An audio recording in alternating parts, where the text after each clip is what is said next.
Au moment où effectivement nous nous acheminons vers le démarrage des échanges, donc qui est prévu le 1er janvier 2021, conformément à la décision de nos chefs d'État et de gouvernement, il était légitime de les réunir, de faire le bilan à mi-parcours du résultat des négociations, mais aussi échanger avec eux sur les modalités de la mise en œuvre de cet important accord.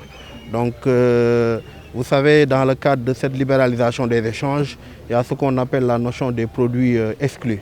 Parce qu'on est d'avis que tout produit n'est pas libéralisable. Il y a des secteurs tellement sensibles qu'aujourd'hui, on ne peut pas se permettre de les confronter à une concurrence étrangère. Et justement, dans ce cadre, les États ont négocié qu'une proportion de 3% des produits soit dans la liste d'exclusion. Et nous, en ce qui nous concerne, l'essentiel de ces produits, ce sont ceux qui étaient déjà fortement taxés. Vous savez que dans le cadre du tarif extérieur commun, on a ce qu'on appelle une bande de 35%. Donc, ces 35%-là réunissent les produits qui sont très sensibles à la concurrence et généralement c'est les produits agroalimentaires. Donc l'essentiel de ces produits aujourd'hui, on les a mis dans la liste d'exclusion de concert avec le secteur privé parce que c'est le secteur privé qui sera confronté à la libéralisation des échanges. Donc c'est avec eux qu'on a dialogué, qu'on a pu identifier cette liste-là et mettre des produits. Et aujourd'hui, pour le moment, donc la libéralisation dans le cadre de la ZLECAf ne va pas concerner ces 3% de nos lignes tarifaires dont les produits seront exclus. Il y a également une autre proportion de 7% des produits qu'on appelle les produits, la liste des produits sensibles.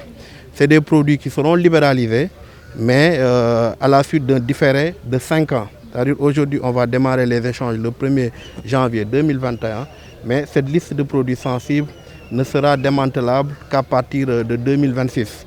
Et donc, pour nous permettre de justement mieux préparer notre secteur privé, donc de leur permettre de faire les ajustements avant qu'on puisse ouvrir le marché à la concurrence.